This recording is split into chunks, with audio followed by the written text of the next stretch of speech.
درخواست کا جو دفتری طریقہ ہے وہ آج پڑھیں گے، مکالمے کو دیکھیں گے اگلے لیکچر میں اب ہم جو بڑے سوال ہیں، کتاب تو چونکہ آپ لوگوں نے ابھی تک نہیں لی، جس کا میں منتظر ہوں۔ سر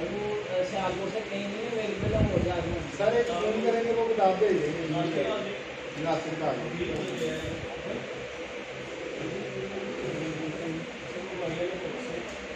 دیکھیں وہ انہوں نے کتاب خریدی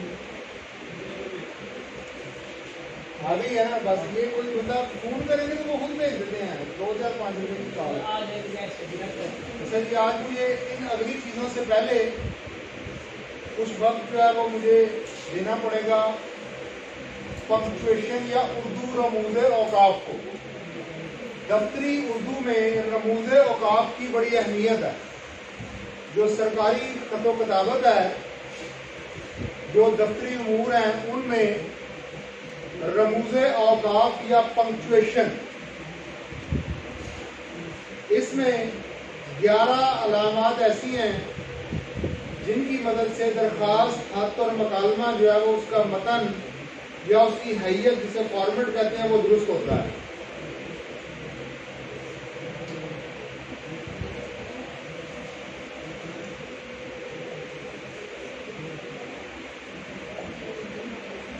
رموز اوقاف وہ علامتیں جو جملے کا معنی متعین کرتی ہیں، لفظ معنی نہیں متعین کرتے، ٹھیک ہے۔ علامتیں جملے کا یوں کہہ لیتے ہیں کہ لفظ اگر معنی متعین کرتے تو جملے کا مفہوم علامتوں سے واضح ہوتا ہے۔ علامتیں اس کا مفہوم اور اس کا فہم دیتی ہیں آپ کو، اور اس جملے کا مکمل معنی آپ کے سامنے متعین کرتی ہیں۔ ان علامتوں کی بڑی حیثیت ہے تحریر میں، اور بالخصوص دفتری اردو میں، درخواست میں، مکالمے میں۔ وہاں جب پیپر چیک کیے جاتے ہیں تو اس بات کو خاص طور سے دیکھا جاتا ہے کہ رموز اوقاف سے اس طالب علم کی کتنی واقفیت ہے، ٹھیک ہے۔ میں آپ کے سامنے ایک جملہ لکھوں گا،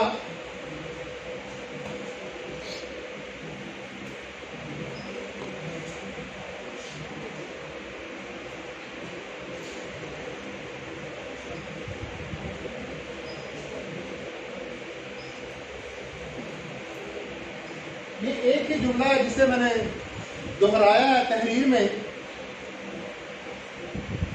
اس جملے کے آخر میں ایک فل سٹاپ لگ گیا، یا ختمہ جسے اردو میں کہتے ہیں، وہ لگ گیا۔ ابھی آپ اسے سمجھیے، اسے لکھیے نہیں، اسے سمجھیے۔ اس کے آخر میں ایک سوالیہ نشان لگ گیا، کیا دونوں کا معنی ایک ہے؟ عبارت دونوں کی ایک ہے، عبارت میں کوئی فرق نہیں۔ اس بات نے دونوں کے معنی کو جدا جدا کیا اور معنی کا فہم عطا کیا ہے ہمیں۔ لفظ ایک ہے، یہاں سے یہاں تک لفظ کا معنی وہی ہے۔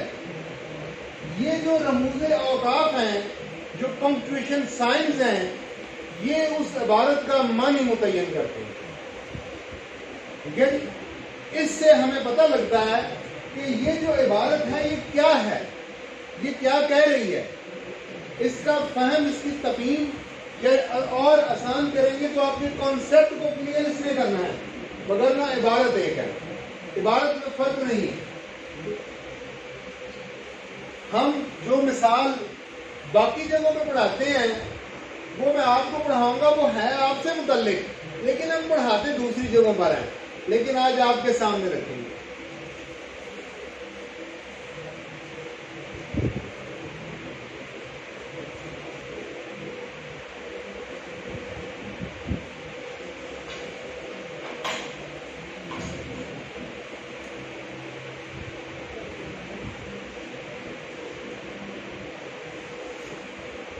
ایک جج صاحب نے ایک فیصلہ لکھا، کہتے ہیں کسی بادشاہ سلامت نے کسی قاضی کے ہاں کسی بڑے مجرم کو بھیجا کہ اس کا مقدمہ سنو اور اس کا فیصلہ کرو۔ اس قاضی نے مقدمہ سنا اور فیصلہ یہ دیا کہ اس کو مت روکا جائے، اس کو جانے دیا جائے، لیکن لکھنے والے نے یہ کامہ یہاں لگا دیا۔ اب یہ دو جدا جدا باتیں ہیں.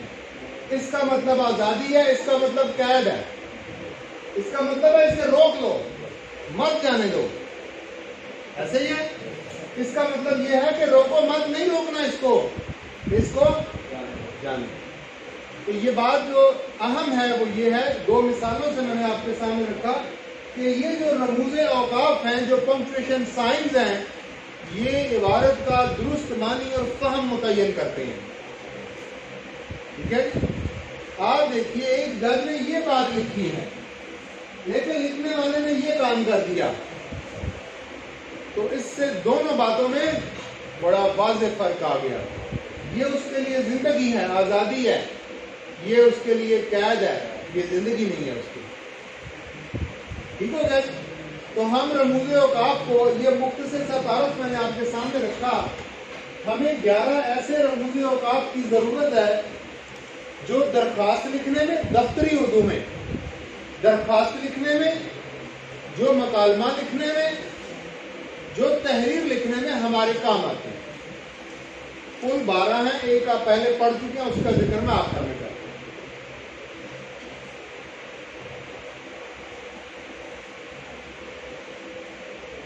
سکتہ یا کاما, انگریزی میں یہ علامت یوں استعمال ہوتی ہے نیچے کو, اور اردو میں یہ علامت یوں استعمال ہوتی ہے. انگریزی کا کاما اور اردو کا سکتہ. جہاں اسما کی تکرار ہو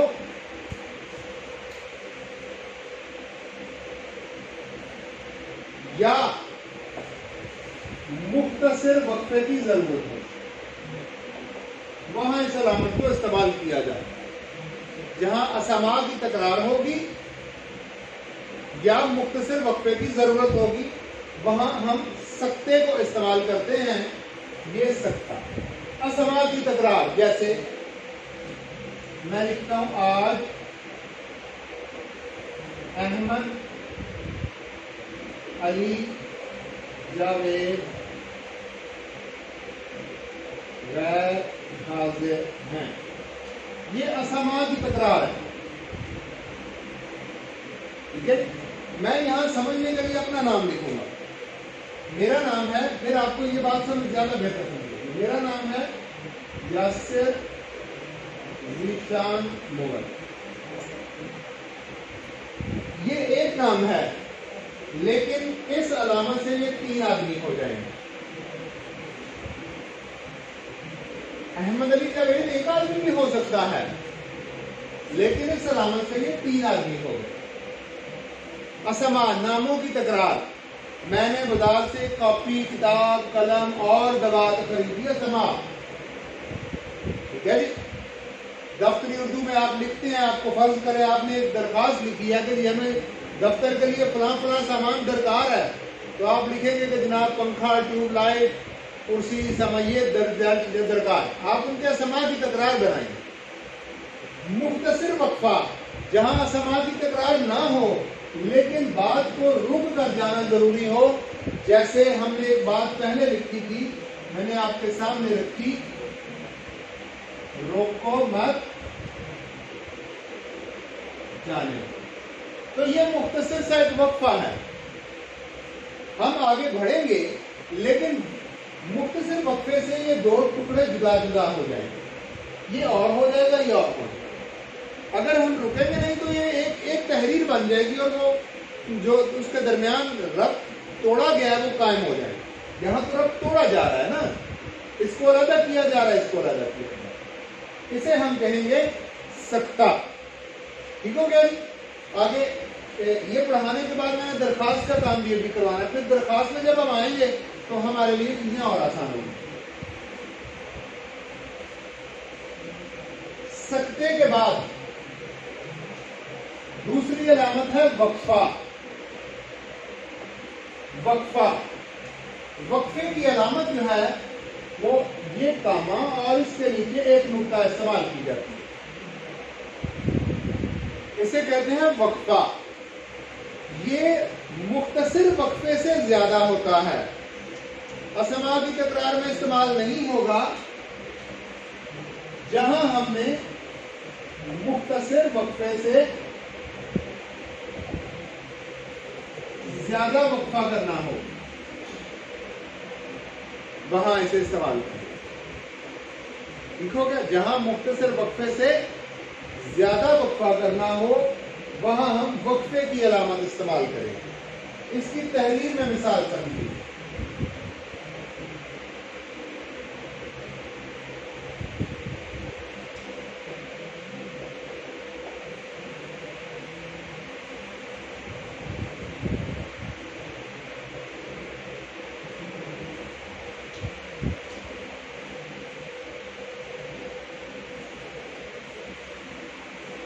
ہو گیا, یہاں یہ بھی سمجھ لیجیے کہ قائد یوں ہی لکھا جاتا ہے, حمزہ والا کوئی قائد نہیں ہوتا.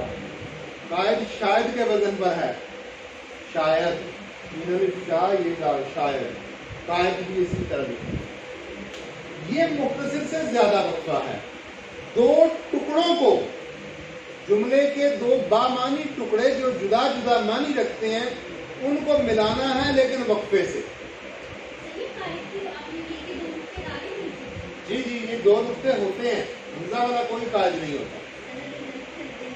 کون غلط کرے؟ کتابوں میں چھوڑیں, کتابوں کو چھوڑیں.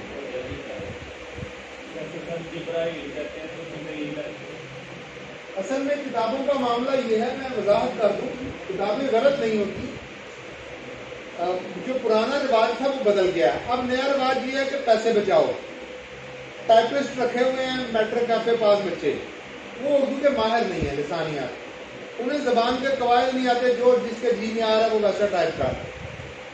ٹھیک ہے جی, وہ پرانا زمانہ اور تھا. مولانا ظفر علی خان نے اخبار شائع کیا, ان کا بڑا مشہور واقعہ ہے یہ کاف. ان کا بڑا مشہور واقعہ ہے کہ ادھر ایک لفظ لکھا ہوا تھا سبق, تو یہ کاف کا دائرہ صحیح نہیں تھا. خطاطی کے اصولوں پر انہوں نے پورا اخبار جلا دیا تھا. انہوں نے کہا صبح میری عزت کا جنازہ نکالو گے کہ لوگ کہیں گے اس کو کاف نہیں لکھنا تھا. ٹھیک ہے, 10ویں اردو کی نثر کتاب میں یہ پڑھایا جاتا ہے, دیکھ سکتے ہیں. یہ اب ایسا 11ویں نثر, 10ویں 11ویں. تو وہ زمانہ گزر گیا, اب نیا زمانہ ہے, بیٹھے ہوئے کاتب لکھ رہے ہیں, انہیں بیچاروں کو اردو کا نہیں پتا. ڈکشنری میں وہ حمزہ والا قائد نہیں ہے, اس میں یہ والا ہے. گوگل دیکھیں گے تو اس میں. اچھا جی, وقفے کے بعد ربط, دو ربط دو علیحدہ جملوں کو آپس میں ملاتا ہے. یہ وقفہ نہیں ہے, یہ سکتہ نہیں ہے, یہ دو جملے ہیں جدا جدا جو اپنا معنی رکھتے ہیں, یہ ان کو آپس میں ملائے گا. جیسا کہ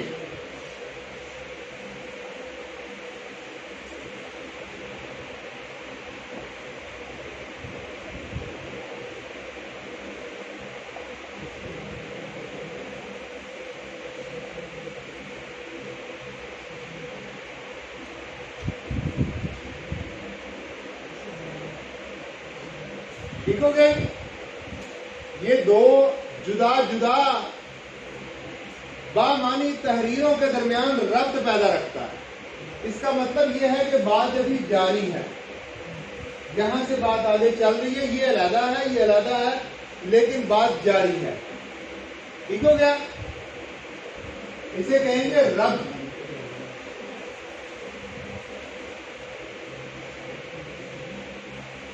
تفصیلیہ,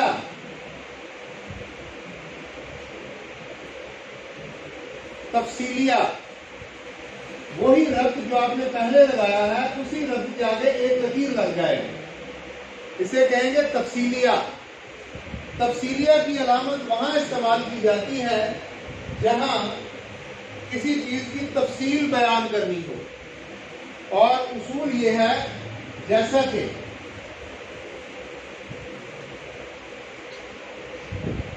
بس بغیر طلبا پاس ہیں.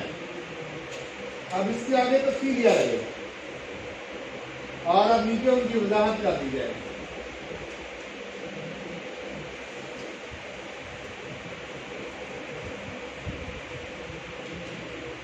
درخواست میں، مکالمے میں، خط میں، مضمون میں، تحریر میں یہ آپ نے یاد رکھنا ہے کہ تفصیلیہ کے آگے کچھ نہیں لکھا جاتا. ربط کے آگے لکھا جائے گا. تفصیلیہ جب لگ جائے گا تو اس کا مطلب ہے نیچے تفصیل دی جائے گی. ٹھیک ہو گئے؟ یار یہ چائے نا ٹھنڈی ہو جائے گی. آپ میں سے کوئی استعمال کر لے. میں چائے نہیں میں نہیں ہاں نہیں میں پیتا نہیں ہے. مجھے عادت نہیں چائے کی. ٹھیک ہے، آپ میں سے کوئی استعمال کر لیں.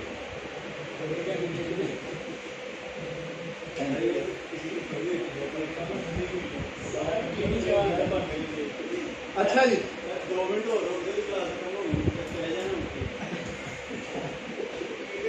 ٹھیک ہو گیا جی. تفصیلیہ ربط میں اور تفصیلیہ میں یاد رکھنا ہے ربط کے علامت کا معمولی فرق ہے.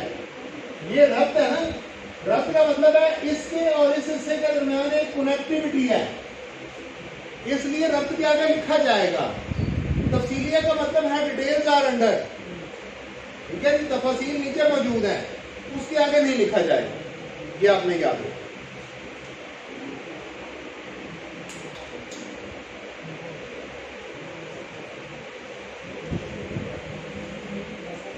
اس کے بعد اسے ہم کہتے ہیں سوالیہ یا استفہامیہ. جہاں کوئی بات پوچھی جائے، کب، کیوں، کہاں، کیسے والے جملوں کا تو اختتام پر لازمی لگے گا. لیکن جہاں کسی بات کی کوئی وضاحت باقی ہو، چاہے اس میں کب، کیوں، کہاں، کیسے نہیں ہے، ٹھیک ہے، تو وہاں یہ استفہامیہ یعنی اس کا فہم باقی ہے. ہمیں سمجھنا ہے اسے. میں آپ کو ایک سوال پوچھتا ہوں، کیا آپ چائے پیئیں گے؟ تو یہ کیا کے ساتھ ہے لگے گا. لیکن اگر میں اس کے بغیر بھی کروں، آپ چائے پیئیں گے، تو یہ بھی ایک سوال ہے، استفہامیہ ہے، اس کا فہم ابھی باقی ہے. تو وہاں پر بھی یہ علامت جو ہے یہ استعمال ہوگی. جہاں سوال ہو، جہاں کسی بات کی وضاحت درکار ہو. جہاں سوال ہو یا جہاں کسی بات کی وضاحت درکار ہو، استفہامیہ.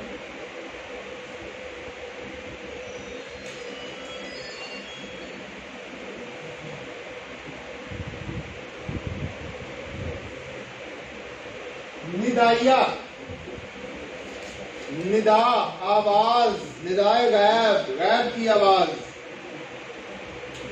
جہاں کسی کو پکارا جائے، جہاں آواز دی جائے، بلایا جائے یا خطاب کیا جائے. جہاں پکارا جائے گا، جہاں آواز دی جائے، جہاں خطاب کیا جائے، وہاں یہ ندائیہ استعمال ہوگا. ٹھیک ہو گیا؟ جیسے پکارا جائے، درخواست میں آپ لکھتے ہیں جناب عالی، آپ کسی کو پکار رہے ہیں. خط میں لکھتے ہیں، اسکولوں کالجوں میں یا جہاں کسی کو بھی لکھ دیں گے، جناب صدر باغ. جب بھی کسی کو پکارا جائے گا، جناب چیف جسٹس، ٹھیک ہے، جب پکارا جائے گا تو یہ علامت استعمال ہوگی. آواز دی جائے، ٹھیک ہے، اسلامیات کا پیپر آپ نے دینا ہے، عموماً آپ نے دیکھا بھی ہوگا، یا ایھا الذین آمنوا، اے ایمان والو، اس کے آگے آپ کو یہ علامت ملے گی. ٹھیک ہے، کیونکہ ایمان والوں کو قرآن پکار رہا ہے. جب بھی کسی کو پکارا جائے گا، آواز دی جائے گی، بلایا جائے گا، خطاب کیا جائے. کسی جلسے میں خطاب کر رہے ہیں، معزز حاضرین، عزیز دوستو، جناب صدر، کسی جلسے میں خطاب میں ہم خطاب کیا جائے، آواز دی جائے، پکارا جائے، ندائیہ استعمال ہو. ٹھیک ہو گیا جی؟ علامت یہی رہے گی، نام اور استعمال بدل جائے گا. کسی علامت کو ہم کہیں گے فجائیہ، فجائیہ. فجائیہ استعمال ہوگا جذبات کے اظہار کے لیے.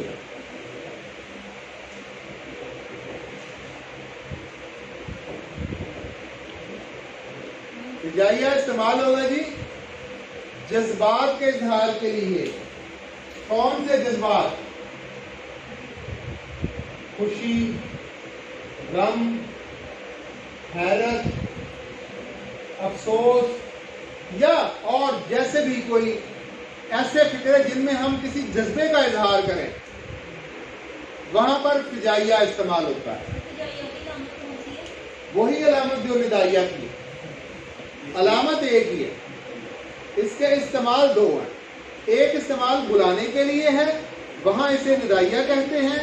دوسرا استعمال تحریر میں جذبوں کے اظہار کے لیے ہے، وہاں اسے فجائیہ کہتے ہیں. علامت ایک ہی. ٹھیک ہو گیا جی؟ اچھا جی، میں ایک تو مثال بھی دے دیتا ہوں. خوشی جیسے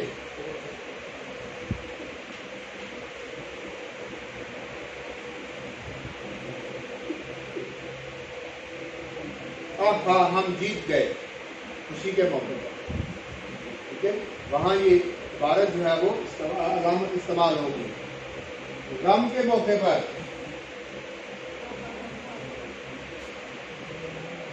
افسوس، ہم نہ جیت سکے.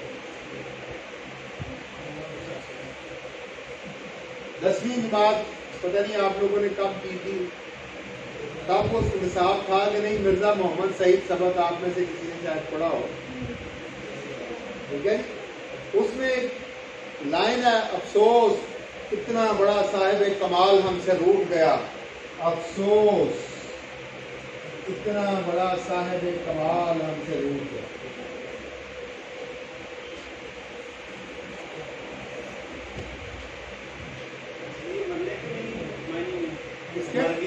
نہیں، کسی بھی افسوس، یہاں تو یہ مرنے کے معنی میں ہے نا، لیکن کسی بھی افسوس کی بات پر، حیرت پر. یہ تو میں 11ویں 12ویں کے بچوں کو کہتا ہوں کہ اس کی تو آپ کو ایگزامپل کی ضرورت ہی نہیں ہے. جس دن آپ کا رزلٹ آنا ہے اکثر میں ایک دوسرے کو کہنا تو پاس ہو گیا. تو وہ جو حیرت والی بات ہے نا،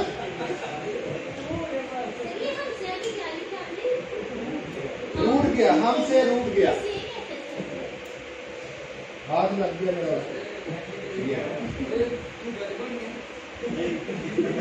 ہاں، یہ صحیح ایگزامپل ہے کہ آپ ایک دوسرے کو کہیں گے تم ہی جج بن گیا.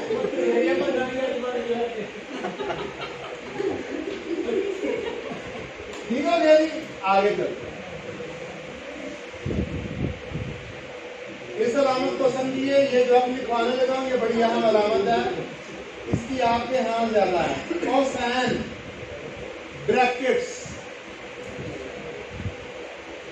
کوسین بریکٹس، ان کا کام کیا ہے؟ جملہ معترضہ کی وضاحت کے لیے.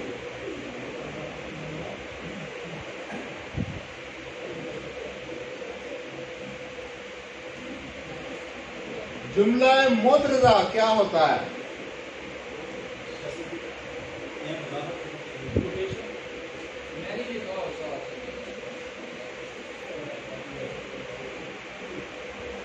وہ جملے کا ٹکڑا جس کا اصل عبارت سے کوئی تعلق نہ ہو،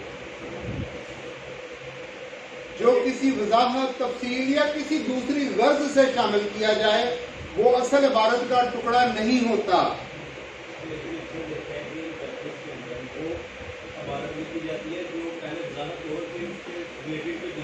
ہاں، اکثر ایسا ہوتا ہے، لیکن ہم دفتری اردو پڑھ رہے ہیں.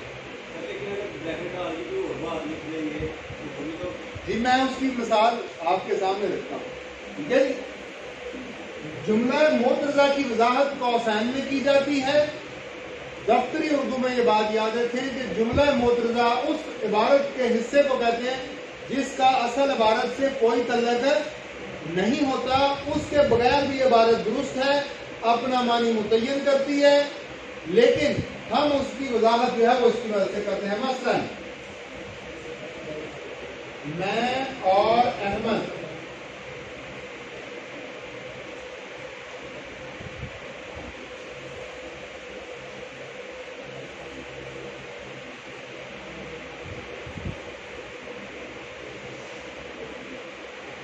لکھو گے نہیں، اس کا جملے سے کوئی تعلق نہیں، اس کے بغیر بھی جملہ درست ہے.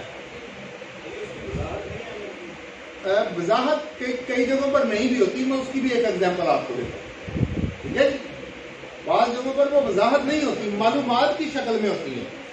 مثلا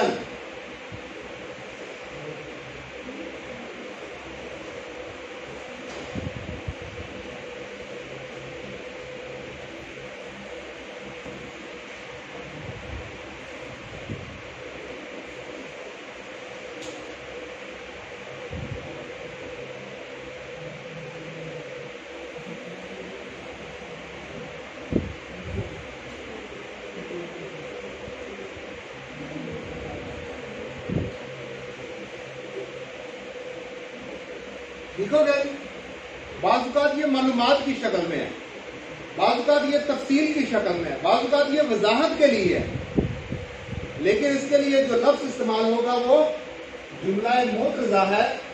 جملہ معترضہ کی وضاحت کے لیے قوسین استعمال کی جاتی ہے. ٹھیک ہو گیا، میں اس کو مٹاؤں گا نہیں، اس عبارت کو اسی طرح لکھا رہنے دوں گا. ایک اور علامت مجھے جب پڑھانی ہے تو پھر یہی بات میرے کام آئے گی. لفظ آپ نے یاد رکھنا ہے جملہ معترضہ.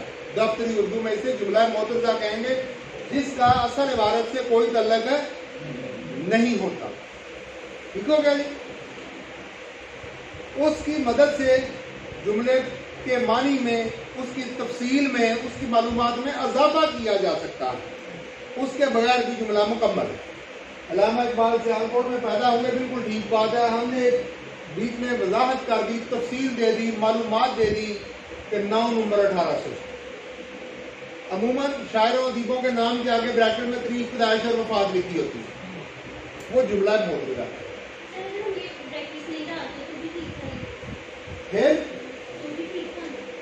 پھر یہ جملے کا حصہ بن جائے. وہ آپ کی ضرورت کے مطابق ہے. اگر آپ نے اس بات کو جملے کے اندر لکھنا ہے تو پھر آپ کی ضرورت کے مطابق انتخاب کریں گے. ٹھیک ہے، مثلاً آپ قانون کی کوئی دفعہ ہے، آپ اس کا صرف ذکر کرتے ہیں. فرض کیجئے دفعہ 302 قابل ضمانت ہے کہ ناقابل ضمانت ہے. اب اگر آپ لکھتے ہیں آپ کو دفعہ 302 کے تحت، اب درمیان میں آپ لکھ دیں ناقابل ضمانت، وہ تو آپ سمجھتے ہیں، میں تو نہیں اس کو سمجھتا، وہ آپ نے.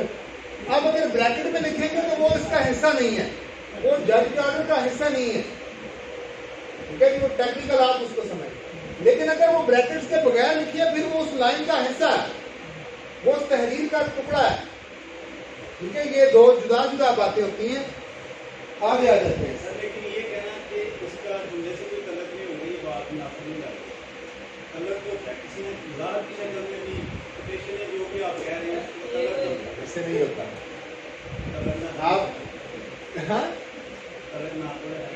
چلے مہربانی کریں، آپ مجھے اردو نہ پڑھائیں. ایسے نہیں ہوتا، میں ایک آسان بات کر دیتا ہوں آپ کے سمجھنے کے لیے. ٹھیک ہے،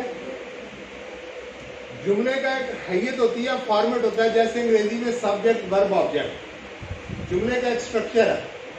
اردو میں بھی ہوتا ہے فعل فاعل مفعول، اس کے مصادر ہوتے ہیں. نہ یہ سبجیکٹ ہے، نہ یہ ورب ہے، نہ یہ آبجیکٹ ہے، نہ یہ فعل ہے، نہ فاعل ہے، نہ مفعول ہے. جب اس کی بریکٹس ختم کر دیں گے پھر اس کو کوئی حیثیت دینی پڑے گی اور اس کے وہ قوانین اس کے اوپر لاگو ہوں. ٹھیک ہو گیا، یہ جملے کا حصہ جو ہے یہ کسی اور طرح سے بنے گا. پھر اس کے ساتھ اگر میں اس کو مٹا دوں، ٹھیک ہے، اگر میں اس کو مٹا دیتا ہوں یہاں سے، اب اس کی جگہ بدل جائے گی. اب اس کے ساتھ حروف اضافت لگانے پڑیں گے. علامہ اقبال 9 نمبر 1877 کو حرف جار لگانا پڑ جائے گا. پھر جملے کا فارمیٹ بدل جائے گا.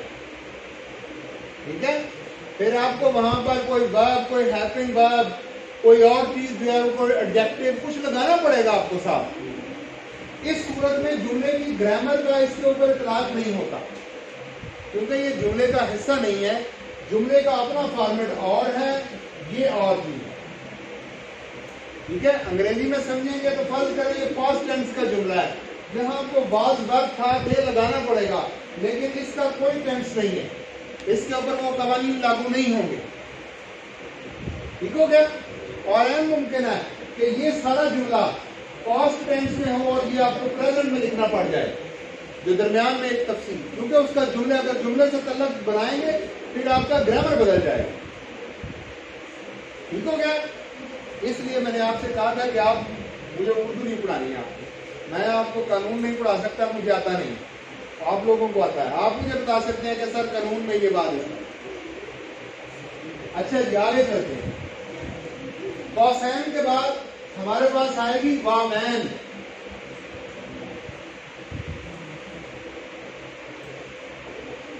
واوین کہی ہوئی بات کو منو ان بیان کرنے کے لیے. ٹھیک ہے جی، انورٹیڈ کاماز، ڈبل کوٹس، کہی ہوئی بات کو منو ان بیان کرنے کے لیے آپ اس میں تبدیلی نہیں کریں گے. ٹھیک ہے؟ مثلاً ایک سیاسی رہنما نے ٹی وی پر تقریر کی، وہ بعد میں کہتا ہے جی میں عدلیہ کے خلاف نہیں تھا، میری بات کو سیاق و سباق سے ہٹا کے عدالت کہتی ہے لاؤ اسکرپٹ لکھ کر لاؤ. تو اسکرپٹ میں اس کی ساری کہی ہوئی بات واوین میں ایز اٹ ایز انہی الفاظ میں ہو بہو لفظ نقل کیے جائیں. جہاں کسی بات کو ہو بہو بیان کرنا ہو، ٹھیک ہے جی، وہاں پر یہ لفظ جو ہے وہ یہ علامت واوین کی استعمال ہو. اب آ جاتے ہیں خط. ایک اور علامت ہے جسے ہم کہتے ہیں خط، لکیر یا ڈیش. خط بھی جملہ معترضہ کے لیے استعمال کیا جاتا ہے. مثلا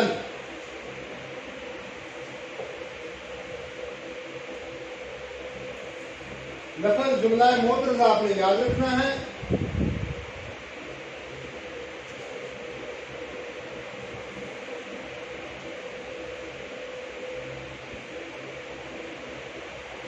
اگر اس سے پہلے خط لگا دیے جائیں تو یہ جملہ معترضہ. خط کی علامت بھی جملہ معترضہ کے لیے استعمال کی. اس کا کام بھی وہی ہے جو اس کا کام ہے. علامتیں دو ہیں، علامتیں جدا جدا. ٹھیک ہو گیا جی؟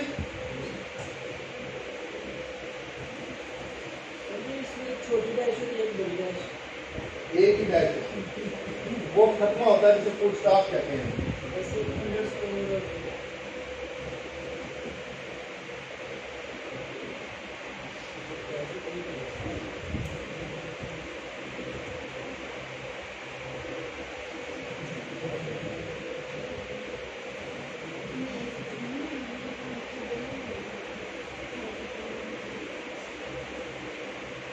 اچھا جی، 11 علامتیں میں نے آج آپ کے سامنے رکھی ہیں. ایک علامت آپ کو پہلے پڑھائی تھی، وہ علامت میں سب سے اوپر لکھ دوں گا. یہ علامت ہم پہلے پڑھ چکے ہیں، یہ شعر کی علامت.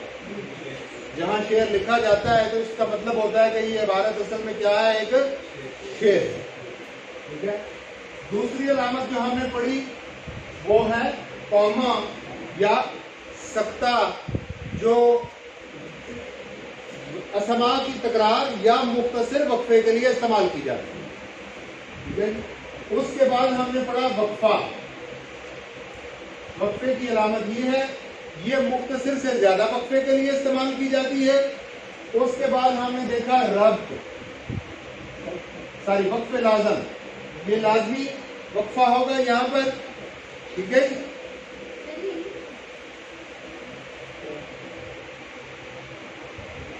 پھر ہم نے پڑھا تفصیلیہ. ٹھیک ہو گیا جی، جہاں کسی بات کی وضاحت درکار ہو. پھر ہم نے دیکھا سوالیہ یا استفہامیہ، جہاں ہم نے کسی بات کو سمجھنا ہو. ٹھیک ہو گیا. اس کے بعد ہم نے دیکھا ندائیہ اور فدائیہ. علامت جدا جدا ایک ہی ہے، اس کے استعمال جدا جدا ہیں. پھر ہم نے دیکھا قوسین، جملہ معترضہ کی وضاحت کے لیے. ٹھیک ہو گیا. پھر ہم نے دیکھا واوین، جو کہ کسی بات کو ہو بہو بیان کرنے کے لیے. پھر ہم نے دیکھا خط. ٹھیک ہے. پھر ہم نے دیکھا خط جو کہ جملہ معترضہ کے لیے دونوں اطراف پہ لگایا جائے گا, اور ایک علامت ہم نے سمجھی فل اسٹاپ, ختمہ, جو بات جہاں مکمل ہوتی ہے وہاں کیا جائے. 9 علامتیں 12 میں سے آپ کے سامنے. ٹھیک ہے جی. آگے اب آ جائیں گے ہم درخواست پر. کچھ چیزیں ہم وہاں دیکھیں. درخواست کے حوالے سے یہ پہلی بات سمجھ لیجیے کہ ہر امتحان میں یہ لازم ہے کہ درخواست نئے صفحے سے شروع کریں گے. آپ سوال لکھ رہے تھے, آپ کا سوال یہاں سے ختم ہوا, یہاں آ کر آپ نے یہیں سے نہیں لکھنا شروع کر دینا, درخواست اگلے صفحے پر جائے. ٹھیک ہو گیا. درخواست کا اصول یہ ہے کہ درخواست ہمیشہ صفحے کے سرنامے سے شروع کی جاتی ہے. یہ دفتری اردو کا طریقہ ہے, یہ اصول ہے, یہ بات یاد رکھنی ہے. ہم سمجھ لیتے ہیں کہ یہ ہمارے سامنے ایک صفحہ ہے. ہم اس پر درخواست کا پیٹرن یا اس کی حیت, شکل کو جو ہے وہ سمجھیں. ٹھیک ہے. سب سے پہلے درخواست جو ہے وہ جس کے نام لکھی جاتی ہے اس کا نام 2 سطروں میں لکھا جائے گا. پہلے اس کا نام یا عہدہ, اور اگر نام نہیں ہے تو عہدہ اور مقام. بعض درخواستیں اس شخصیت کے نام لکھی جاتی ہیں, بعض درخواستیں اس عہدے کو لکھی جاتی ہیں, اور بعض میں دونوں شامل ہو سکتے ہیں. مثلا آپ نے ڈی ایس پی کو درخواست دیا تو آپ نے ایس پی کو اس کا نام نہیں لکھنا, صرف ڈپٹی سپرنٹینڈنٹ پولیس لکھنا ہے, یا سپرنٹینڈنٹ پولیس لکھ دیں گے, سپرنٹینڈنٹ پولیس سیالکوٹ. ٹھیک ہے. آپ کو اس کے نام کی ضرورت وہاں پر نہیں ہو سکتی. آپ نے اخبار کے ایڈیٹر کو کوئی لکھا ہے, اپنی درخواست بھیجی ہے اپنی طرف سے, آپ کو کسی دن کے خاص اخبار کی نقل درکار ہے, تو آپ نے ایڈیٹر روزنامہ جنگ ہی لکھنا ہے, اس کا نام نہیں لکھنا. عہدہ ہو یا نام ہو, 2 حصوں میں لکھا جائے گا. نمبر 1, سب سے پہلے, اچھا یہ 2 باتیں یاد رکھیے, نئی درخواستوں میں اسے درست نہیں مانا جاتا. نیا جو پیٹرن ہے نا, یہ جو پرانا تھا بخدمت جناب اور موت گزارش ہے, ٹھیک ہے, یہ چونکہ جس وقت ہم انگریزوں کے غلام تھے تو یہ غلامی کے دور کی پیداوار ہے. ٹھیک ہے. وہ ہمیں سمجھتے تھے کہ ہم چونکہ وہ بھوکے ننگے لوگ ہیں, ہم جو ہے وہ ہمارے پلے کچھ نہیں ہے, تو وہ ہمیں کہتے تھے کہ بھیک مانگو ہم سے. بھکاری کو کیا کہتے ہیں جی انگریزی میں؟ بیگر. تو انگریزی کی درخواستیں وہ ادھر سے ہی شروع کرواتے ہوتے تھے. آئی بیگ ٹو سے دیٹ, بھیک میں مانگ رہا ہوں, مہربانی کریں, میرے اوپر کرم کریں, رحم کریں, عنایت کریں. ٹھیک ہے. تو یہ وہ غلامانہ پیٹرن ہے پرانا جو چل رہا ہے. نہیں, اب نہیں رہا. اب تو یہی تو میں کہہ رہا ہوں کہ اب وہ نہیں رہا. اب درخواست کا پیٹرن بدل گیا ہوا ہے. ٹھیک ہے.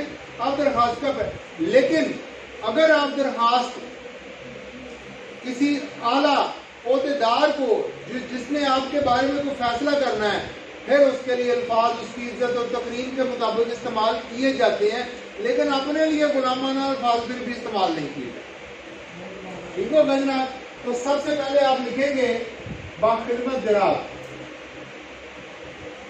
اچھا یہ بھی یاد رکھیے, درخواست میں جگہ مقررہ ہیں چیزوں کی, وہ اپنی جگہ سے ادھر ادھر ہوگی تو وہ خراب ہو جائے گی. مثلا باخدمت جناب درمیان میں لکھ دیا تو یہ آپ کا نمبر ضائع ہے. اس کے نمبروں کی تقسیم ہوتی ہے 10 نمبروں کی. اس حصے کا 1 نمبر ہے, اس کا آدھا, اس کا 1 ہے, اس کی تقسیم ہے. ٹھیک ہے جی. اور اس وہ چیزیں موجود ہوں, غلط جگہ پر ہوں, تو بھی اس کا نمبر جو ہے وہ نہیں لگتا ہے. باخدمت جناب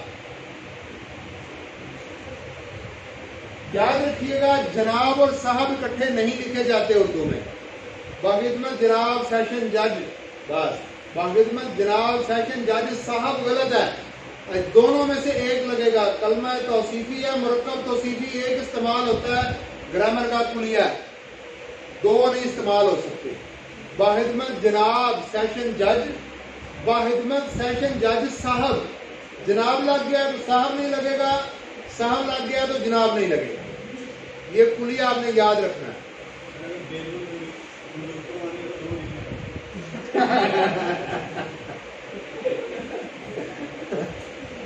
تلقات اچھی ہو تو لکھنا بھی نہیں پڑتا.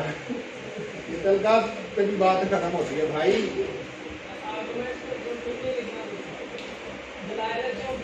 ہاں دلائل اچھی ہو, معاملات کریم انصاف ہو, جج اچھا ہو, بہت ساری چیز.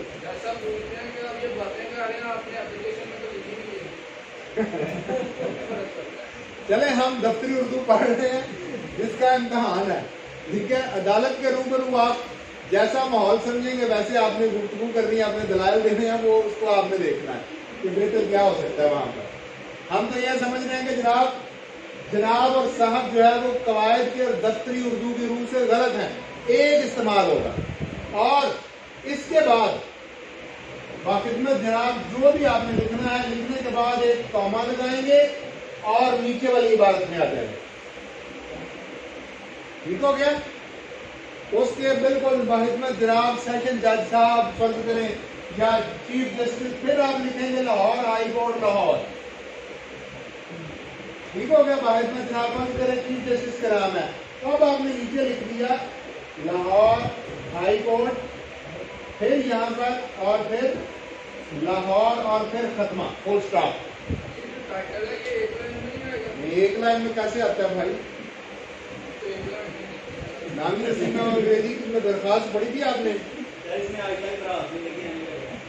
نامی تصویر تو کی ہے آپ نے, کوئی بات نہیں. اردو دا پرنسپل کے آگے لکھتے تھے یا نیچے لکھتے تھے؟ یہ لکھتے ہیں نا.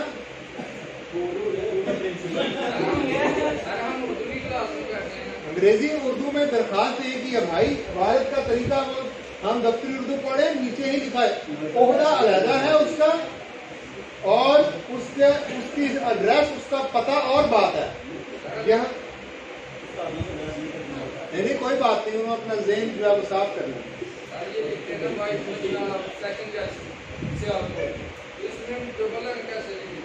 کیا ڈبل لائن کیسے لکھے؟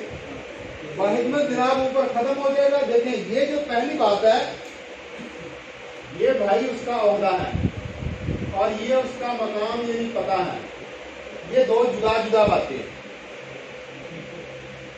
اگر وہ اس کے عہدہ سیشن جج سیالکوٹ ہے تو پھر آپ لکھیں گے باخدمت جناب سیشن جج سیالکوٹ. ٹھیک ہے جی. اس کے بعد وہ آپ اس کو لکھ دیں, ایڈریس اس کا لکھ سکتے ہیں کچہری روڈ سیشن کورٹ فلاں فلاں, جو بھی آپ نے, وہ یہ پتہ اور چیز ہے, عہدہ اور چیز ہے. یہ دو جدا سطروں میں لکھا جائے. ٹھیک ہے.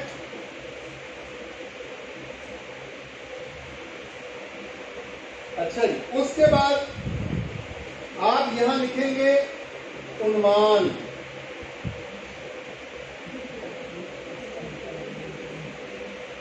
ٹھیک ہو گیا. عنوان جسے سبجیکٹ کہتے ہیں, ربط کی علامت, اور آگے لکھیں گے درخواست برائے, اور 2 سے 3 الفاظ میں آگے اپنا مدعا بیان کریں. بس.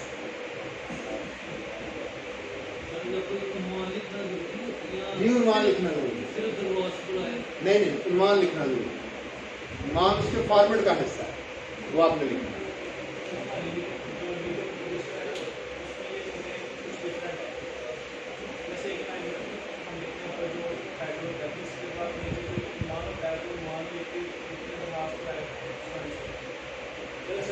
بات آپ کی ٹھیک ہے کہ ہم لکھتے ہیں باخدمت جناب سیشن جج سیالکوٹ, اس لائن میں اس کا عہدہ جو ہے وہ اس کا مقام ان دی ججمنٹ ہائی کورٹ. اگر ہم کسی جج کا نام لکھتے ہیں تو اس کے آگے اس کا ٹائٹل اور مقام دیا جائے, اس لیے ہم لکھنا ہے.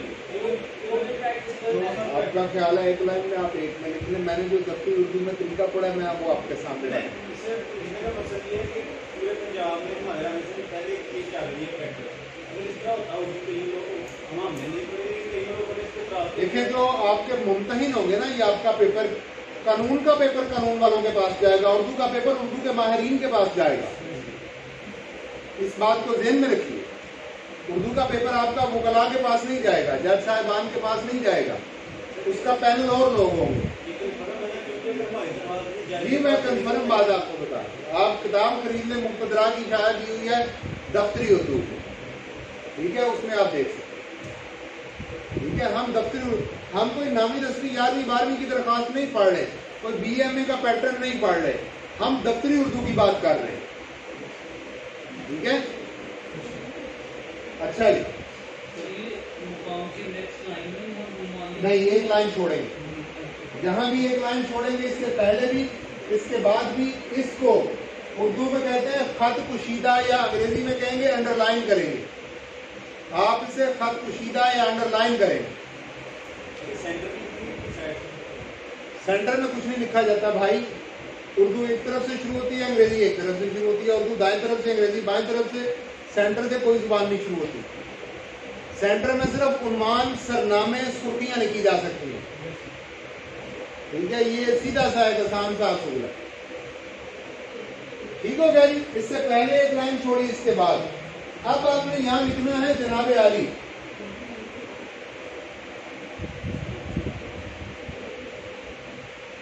اور اس کے آگے لگا دیں گے ندائیہ. ٹھیک ہو گیا. اس کے آگے لگائیں گے ندائیہ. درخواست کا اصول ہے کہ اس کو چاہے 3 پیراگراف میں لکھیں یا ایک میں لکھیں, 3 باتیں اس کے اندر ضرور ہونی چاہیے. ٹھیک ہے. نمبر 1,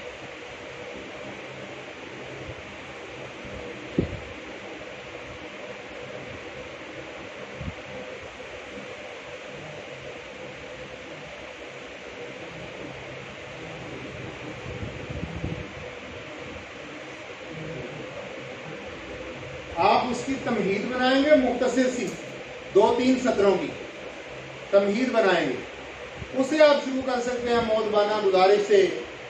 ٹھیک ہے, جو بھی آپ کا درخواست ہو اس کے مطابق. اس کے بعد آپ اپنا مدعا یا مقصد بیان کریں گے. یہ واضح اور کلیئر ہونا چاہیے, یہ بالکل درست معلوم ہونا چاہیے. اور یہ ہمیشہ یاد رکھیے, یہ اصل میں اس کی تفصیل ہوتی ہے. یہ چیزیں اس کی تفصیل نہیں ہوتی. جو آپ درخواست مانگ رہے ہیں اس کی تفصیل آپ کا مدعا ہے. جو آپ نے اوپر لکھا ہے یہ اس کو اور اس کو آپس میں ریلیٹ ہونا چاہیے. میں اس کی ایک مثال دے دیتا ہوں. عموماً اسکولوں میں ایک درخواست کالجوں میں پڑھائی جاتی ہے, تو وہ بچے لکھ دیتے ہیں کہ آج وہ میرے بڑے بھائی کی شادی ہے تو مجھے 1 یوم کی یا 1 ہفتے کی رخصت درکار ہے. ٹھیک ہے. لیکن جب ہم تفصیل کی بات کریں گے پھر ہمیں بتانا پڑے گا کہ فلاں تاریخ سے فلاں تاریخ. اگر مجھے 1 یوم کی رخصت تو پھر مجھے وہ یوم بتانا پڑے گا, اس کی تفصیل دینی پڑے گی کہ وہ 5 اکتوبر سن 2020 بروز سوموار. ٹھیک ہے. اچھا, یہ لفظ میرے سامنے آ گیا تو میں اس کو بول دوں آپ کے سامنے. اسے پڑھیں گے, یہ کیا ہے؟ مو ٹا. اس کا ٹا مٹا دیتے ہیں, باقی رہ جائے گا مو. کیا رہ جائے گا؟ مو.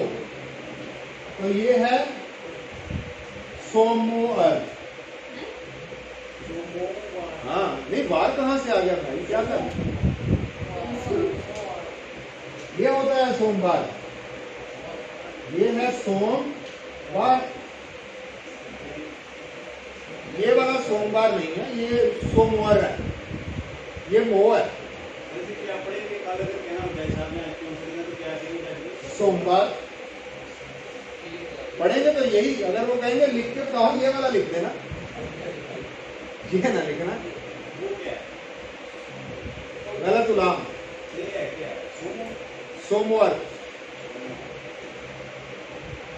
بھائی میم کو واو کے ساتھ ملاؤ تو کیا بنے گا؟ وہ. اس کو میم کو علیحدہ کرو گے تو علیحدہ کرنا پڑے گا.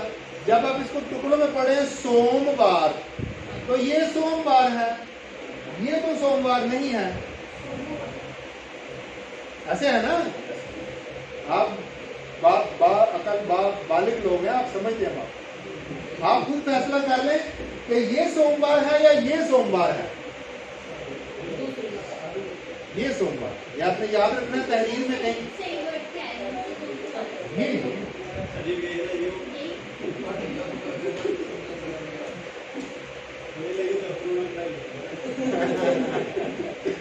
بھائی آپ اس کا سوموار مجھے پڑھ کے بتائیں, کیسے پڑھیں گے سوموار؟ مجھے پڑھ کے سنا دیں.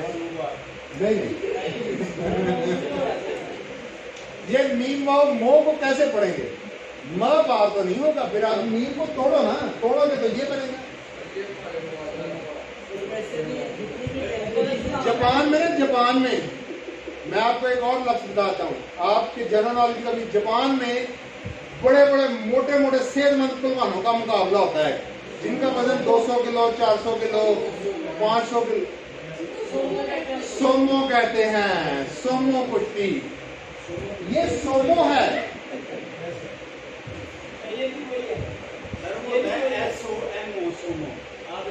نہیں، میں اردو میں ایس او ایم او نہیں لکھ رہا، میں سین و زو مین و مو لکھ رہا ہوں۔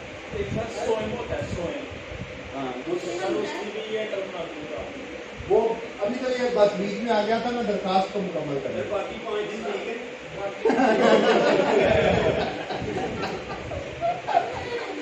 زبردستی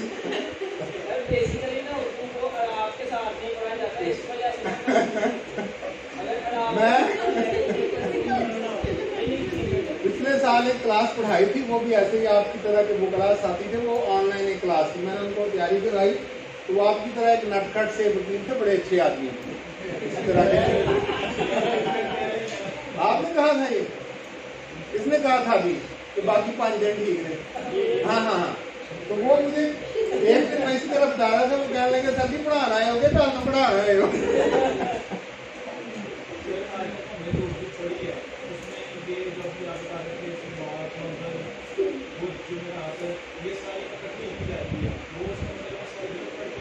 نہیں غلط نہیں پڑھا آپ نے، دیکھیں اس پر میں درخواست مکمل کر کے بات کر لوں گا کہ وہ غلط ہے یا صحیح ہے، پہلے میں اس کو مکمل کر لوں اس کا مطلب۔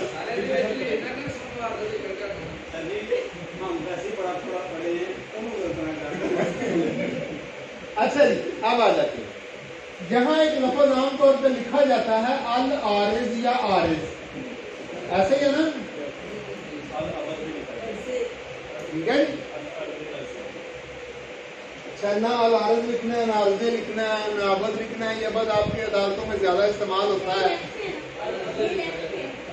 نہیں یہ لکھنا ہی نہیں، ٹھیک ہے، بڑا مشہور شعر ہے، سیرت نہ ہو تو عارض و رخسار سب غلط، ٹھیک ہے جی، ایک مشہور زمانہ شعر ہے، سیرت نہ ہو تو عارض و رخسار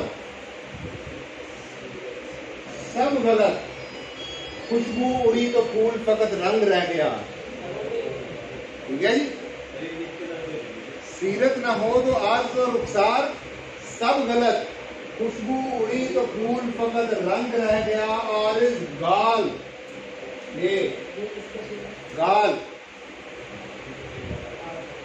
ٹھیک ہے جی، پھول فقط رنگ رہ گیا، مشہور زمانہ شعر ہے، سیرت نہ ہو تو اب میں بتا دیتا ہوں، میرے ذہن میں شاید کا نام کوئی نہیں ہے، ٹھیک ہے، سیرت نہ ہو تو عارض و رخسار ہونٹ نے، شاعر کہہ رہا ہے کہ انسان کا کردار نہ ہو تو چہرے کی خوبصورتی کسی کام کی نہیں، سیرت نہ ہو تو عارض و رخسار سب غلط، اور وہ مثال دے رہا ہے کہ جیسے خوشبو اڑی تو پھول فقط رنگ رہ گیا، تو یہ جو عارض ہوتا ہے نا، اس کے معنی گال کے ہیں،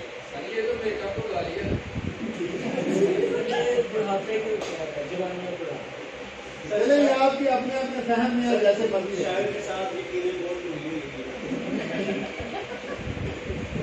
اچھا جی، عارض کا لفظ نہیں لکھنا، اردو میں اس کو بہت غلط سمجھا جاتا ہے، اردو میں ایسے لفظ کو انتہائی غلط سمجھا جاتا ہے، ٹھیک ہے، ایک آسان سیدھا سا لفظ ہے، کوئی اس میں پریشانی نہیں، کوئی بات نہیں، ایک سیدھا سا لفظ ہے، درخواست گزار، بس سیدھی سی بات ہے، ایپلیکینٹ، جی، یہ پوری عبارت میں واحد تحریر ہے جو بائیں طرف لکھی جائے گی، اس کی جگہ متعین ہے، یہ تمام کی تمام دائیں طرف لکھی جائیں گی، اور یہاں پر ایک لفظ لکھا جائے گا محررہ، میں یہ نہیں لکھ دیتا، اور تاریخ درج کی جائے گی، جی دائیں طرف، تو اس کی ضرورت وہ ہے ہی غلط، کچھ چیزیں پھیل گئی ہیں معاشرے میں، پھیلی ہوئی ہیں، انہیں آپ نہیں بدل سکتے. جی یہ بالکل آمنے سامنے لکھا جائے گا ایک سطر میں. یہ اور یہ محررہ یہاں ہونا چاہیے، ایک سطر میں ہونا چاہیے. اور اب میں آپ کو سمجھ لیجیے، اس میں سے کوئی حصہ چھوڑیں گے، آپ کا اردو کا پرچہ اردو کے ماہرین چیک کریں گے. ٹھیک ہے، اس کے لیے سروس کمیشن کا اپنا ایک پینل ہوتا ہے جو اردو کے ماہرین پر مشتمل ہے. انگریزی کا انگریزی کے ماہرین کو دیکھیں گے. وہ قانون کا پرچہ قانون کے ماہرین دیکھیں گے. قانون اردو میں سر جو طریقے کی جاتی ہے سر وہ میں بتانے لگا ہوں، پہلے مجھے اس کو بٹھانا ہے، اس سے پہلے سمجھا دوں. ایک چیز جناب علی سے نیچے جب ہم تمہید لکھنا شروع ہوں گے وہ لائن کے اسٹارٹ سے لکھیں گے نہیں جہاں آپ اچھا نہیں، یہ کوشچن بڑا اچھا ہے، اس کو سمجھ لیں کہ جناب علی کے آگے تمہید کہاں شروع ہوگی. اصول یہ ہے جہاں ندائیہ لگے گا اس سے آگے. کسی کی لکھائی چھوٹی ہے بڑی ہے، جہاں ندائیہ ہے ندائیہ کے آگے سے. جب آپ کسی کو مخاطب کر رہے ہیں تو مخاطب کرنے کا مطلب یہ ہے کہ بات وہاں سے شروع ہوگی. اب اس کے 10 نمبر ہیں.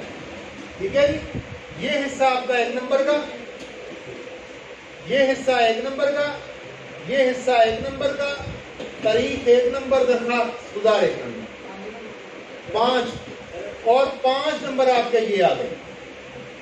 1 نمبر 1 نمبر 3 نمبر. جو حصہ آپ کا غلط ہوگا چھوٹ جائے گا، رموز اوقاف کے مطابق نہیں ہوگا، وہ نمبر آپ کا ضائع ہو جائے گا. مثلا تاریخ موجود ہے، آپ نے دائیں طرف کی بجائے درمیان میں لکھ دی، بائیں لکھ دی، بالکل درست ہے، لیکن چونکہ وہ اپنے مقام پر نہیں ہے وہ نمبر آپ کا ضائع ہو جائے گا. ٹھیک ہو گیا جی. یہ سروس مشن میں جہاں بھی درخواست دی جائے گی اردو کے ماہرین اس کو اسی پیٹرن پر چیک کریں. آپ نے جناب علی لکھا ہے، آگے ندائیہ نہیں لگا ہوا، یہ نمبر آپ کا ضائع ہو گیا. آپ نے جناب علی بھی لکھا ہے، ندائیہ بھی لکھا ہے، یہ درمیان میں ہے. تو اصول سیدھا سا ہے، اردو اس طرف سے شروع ہوتی ہے، انگریزی اس طرف سے، یہ درمیان میں کوئی زبان نہیں شروع ہوتی. درمیان میں عنوان ہوتے ہیں، ہیڈنگ ہو سکتی ہے، سرنامے ہو سکتے ہیں. یہ بھی نمبر آپ کا ضائع. آپ نے درخواست لکھی، تمہید نہیں لکھی ہوئی، اپیل نہیں لکھی ہوئی، مدعا یا مقصد لکھا ہے، یہ 2 نمبر آپ کے ضائع. اس کے نمبروں کی ایک تقسیم ہے، وہ تقسیم آپ نے یاد رکھنی ہے. اور یہ آپ کو اس لیے بھی پتا ہونی چاہیے کہ جب آپ درخواست لکھ لیں تو لکھنے کے بعد آپ چیک کر لیں کہ میرا کوئی نمبر اس وجہ سے خراب تو نہیں ہو رہا. ٹھیک ہے. اس میں ایک چیز بڑی اہم ہے اور وہ ہے تاریخ، جس کا میں نے ابھی ذکر کیا کیونکہ مجھے اس کے ڈویژن آف مارکس آپ کو سمجھانی تھی. تاریخ کا لفظ محررہ دفتری اردو میں ہوگا محررہ. جی عنوان سے نیچے اور درخواست گزار کے بالکل سامنے. یہ یک سطری ہوتا ہے، درخواست گزار اور اسے یک سطری ہونا چاہیے. اچھا یہاں پر ایک لفظ آپ نے یاد رکھنا ہے، تاریخ. یہ کبھی بھی نہیں لکھتے، یہ ایک سبجیکٹ ہے، ہسٹری، تاریخ پاکستان. ٹھیک ہے، یہ لفظ غلط لام پھیل گیا ہے، اس کا کوئی تعلق نہیں ہے. یہ تاریخ اور محررہ اور اصول اردو میں 2 باتیں اگر ہو گئی تو درخواست غلط ہوگی. نمبر 1، کوئی لفظ انگریزی کا نہ ہو، کوئی حیت یا پیٹرن انگریزی کا نہ ہو. انگریزی پیٹرن کیا ہے؟ جیسے آج 5 اکتوبر ہے، میں نے لکھ دیا 5 اکتوبر 2020. اب یہ انگریزی پیٹرن چل رہا ہے، ادھر سے ادھر تحریر چل رہی ہے، یہ غلط پیٹرن ہے. اردو کے پیپر میں نہیں لکھیں گے آپ اس طرف سے لکھیں 5 اکتوبر 2020، یہ درست پیٹرن ہے. آپ یہ بھی نہیں لکھیں گے، آپ نے لکھ دیا 5 اکتوبر 2020، یعنی کوئی لفظ انگریزی کا آ جائے بیچ میں. 5 کو آپ نے ادھر، یہ صحیح ہے، اس کو یوں کر دیا 5th. کوئی لفظ انگریزی کا آئے گا یا پیٹرن انگریزی کا آئے گا، اس کا نمبر کٹ جاتا ہے. اردو کے پیپر میں، سی ایس ایس میں، کمپیٹیٹیو ایگزام میں ادھر لوگ سول، یہ سیم فارمولا چلے. ٹھیک ہو گیا جی. محرر نہیں، یہ بھی غلط ہے، یہ بھی غلط ہے جی، غلط. درست میں 2 باتیں ہوں. نمبر 1، درست کا آسان ترین فارمولا کیا ہے؟ آسان